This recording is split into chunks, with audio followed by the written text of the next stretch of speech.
Hola Melissa, Néstor Clivati y Mariano Castaño desde Rafaela. Te saludamos desde la radio y la tele, te estamos viendo. ¿Cómo te va? Hola, ¿qué tal? Muy bien.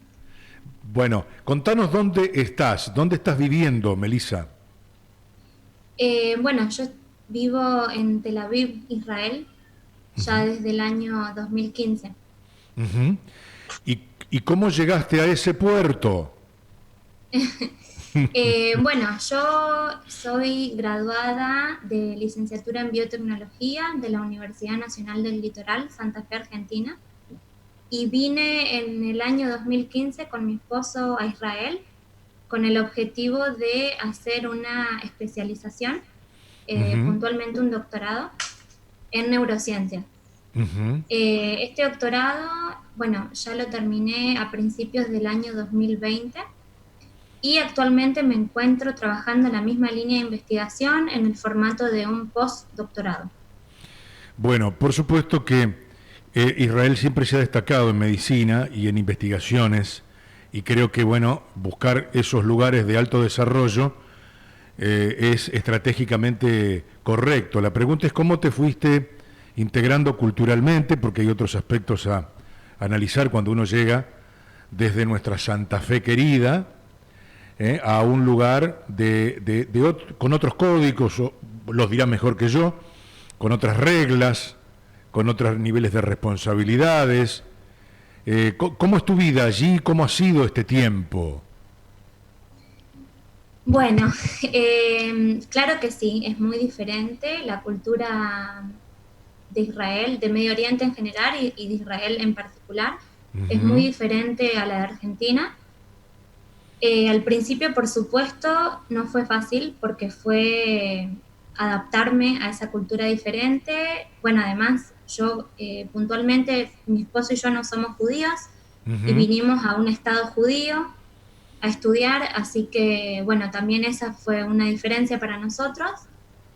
Además, bueno, el nivel de exigencia acá era muy alto en los estudios y también, bueno, tuvimos que hacer eh, los estudios en otro idioma, o sea que tuvimos obstáculos, si se quiere, o bueno, cosas que traspasar Ujú, para poder claro. adaptarnos bien, pero sí es verdad que la cultura israelí es muy cálida. Acá Ujú. hay muchos extranjeros, judíos de todo el mundo, que vienen a vivir acá y bueno, puntualmente argentinos hay muchísimos. De hecho, hay una ciudad que se llama Farsaba, que tiene muchos argentinos. Ujú. Así que, bueno, me sentí en casa, sería desde ese punto de vista, porque estuve en contacto con nuestra cultura desde el primer momento. Y además me sentí muy bienvenida en todo Claro, momento. Desde el claro. primer momento en que llegamos, siempre nos hicieron sentir muy bien. Así que, bueno, digamos, eso ayuda muchísimo a adaptarnos. Claro, porque esa validación hace que la integración sea más sencilla, no tan traumática como sucede muchas veces en Oriente, en países más cerrados, sobre todo desde el punto de vista de las reglas vinculadas a la religión, ¿no? Sí. ¿Y cómo es tu trabajo? Porque eh, te estamos llamando, primero porque siempre nos genera una gran empatía y curiosidad la gente que sale a mejorar sus conocimientos, a ampliarlos a los países realmente desarrollados en estos aspectos, pero justamente te toca estar en este punto de tu vida, en un momento donde el planeta se ha detenido y todo parece entrar en una profunda revisión, ¿no? En todos los aspectos, pero paralelamente se está buscando contrarreloj cómo salirle al cruce al coronavirus, al COVID. ¿Y qué está pasando? ¿Y qué nos podés contar de los avances que vienen desde Israel o llegarán desde allá? Sí. Bueno, antes que nada quiero decir que Israel se encuentra involucrada en muchos proyectos de investigación relacionados con coronavirus. De hecho, Ujú, actualmente hay 72 compañías que están desarrollando diferentes tests y tratamientos. Sí. Uno de los más avanzados se trata del desarrollo de un anticuerpo que neutraliza el coronavirus. Esta Ujú. terapia fue desarrollada por el Instituto Israelí de Investigación Biológica, que depende del Ministerio de Defensa, y Ujú. fue anunciada hace un par de semanas por el primer ministro Benjamín Netanyahu. Sí. Es importante explicar que esta terapia no se trata de una vacuna, Ujú.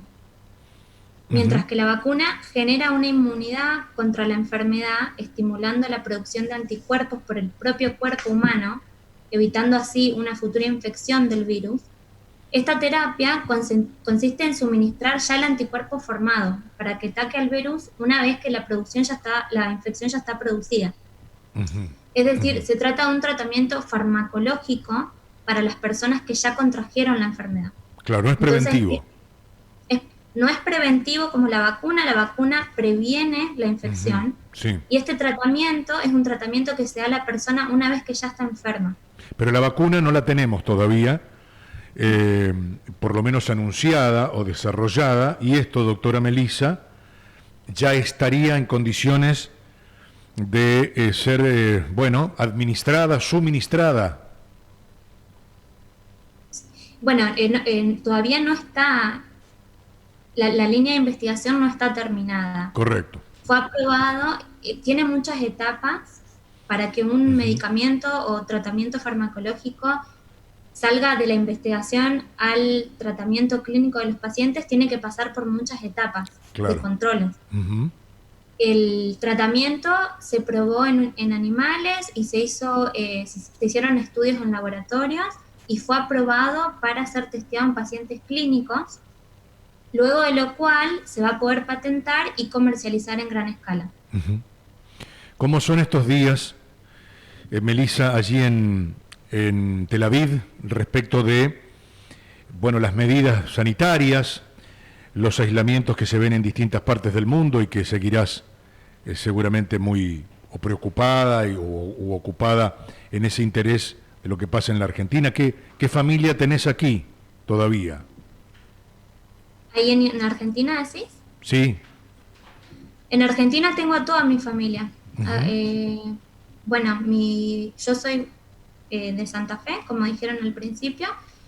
En Rafaela, de hecho, tengo mucha familia de parte de mi mamá, que les Ajá. mando un beso grande, bueno, a toda mi familia que me está escuchando ahora. Y bueno, mi esposo también tiene su familia ahí. Acá en Israel no tenemos familia, ninguno de los dos. Ujú. Bueno, ¿y cómo lo están viviendo esto? ¿Estás preocupada por los que están aquí? Obviamente debe haber adultos mayores en tu familia. ¿Y cómo son estas reglas, estas disposiciones en Israel? ¿Cómo se manejan en la vía pública? ¿Cómo es puertas para adentro? El cuidado. Sí. Bueno, primero, al principio sí estaba muy preocupada porque, bueno, supongo como todos, mis padres son mayores y, bueno, uno tiene mucha incertidumbre de la escala que podría llegar a tener esta infección, qué tan rápido iba a transmitirse a las diferentes ciudades de Argentina, Ujú. cómo iban a ser las medidas adoptadas por el gobierno, había mucha incertidumbre. Eh, respecto a eso, pero la verdad que como fui viendo que se manejó muy bien de forma muy temprana y se pudo prevenir, digamos, Argentina es un país muy grande y en comparación a otros países del mundo, el número de casos infectados que tiene es bastante razonable. Sí, claro. Así que en ese sentido me dejó muy tranquila todas las medidas preventivas de salud pública que tuvieron en Argentina, que me parecieron muy bien. Ujú. Y bueno, yo creo que en relación al mundo estamos bien parados con respecto a la pandemia. Y con Doctor, lo que me sí, preguntaste de las sí. medidas acá en Israel, fue cambiando eh, durante todo este tiempo. El primer caso que se identificó en Israel fue a fines de febrero del 2020, que fue por una persona llegada de un crucero de Japón. Ujú. Inmediatamente, cuando esa persona fue detectada positiva, porque empezó a presentar síntomas, de coronavirus y ya se sabía que en otros países la infección estaba avanzada, se aisló a toda la población que llegaba de Corea del Sur y de Japón por 14 días. Tenían que quedarse 14 días en su casa antes de salir a la vía pública. Después de eso, a lo largo de los días, paulatinamente se fue incrementando la restricción en medidas de salud pública y estas medidas fueron generalizadas a toda la población. Primero se impuso la regla de distanciamiento social, procurando mantener los 2 metros entre persona y persona, Sí. y también se restringió el número de personas en las reuniones sociales. Primero tenían que ser no más de 100 y después se limitó a 10 personas por reunión. Y a mediados de marzo, el primer ministro declaró estado de emergencia en el país.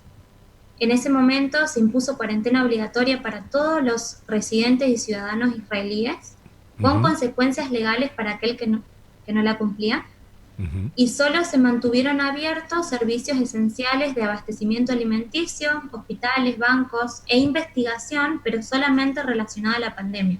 Claro, claro. Después, a principios de mayo, se fueron restableciendo las actividades escolares y laborales, pero con restricciones, uso obligatorio de tapabocas, restricción del número de personas por habitación, y así es como nos mantenemos ahora. Finalmente, te consulto, ser profesional, intentar buscar un lugar en esa sociedad, siendo no judío en Israel, ¿te genera una desventaja? ¿Sentís que, digamos, no es lo mismo que si uno tiene esa raíz? No, la verdad que para los estudios que yo hice no importó eso, sería. Yo me presenté por antecedentes, entrevistas y exámenes, y una vez que pasé las distintas etapas de selección, aceptaron. Y así como estoy yo, que no soy judía estudiando acá, hay muchísimos alumnos internacionales en distintas áreas del conocimiento estudiando que están en la misma situación que yo. Claro. Así que cualquiera que quiera venir a estudiar acá lo puede hacer independientemente de su etnia, religión, etc. Como debe ser, ¿verdad? Uno está preguntando algo que debería ser como respuesta a lo que estoy escuchando. Estamos escuchando de la doctora Melissa Herrero de Costa. Desde Rafaela te mandamos un saludo. Nos pone muy contentos saber que hay comprovincianos, casi vecinos, que están buscando esa evolución, ¿no? Y en materias y en temas tan comprometidos que tienen que ver con la salud. Un beso, Melissa, y lo mejor. Un beso grande, muchas gracias. Que ande muy bien.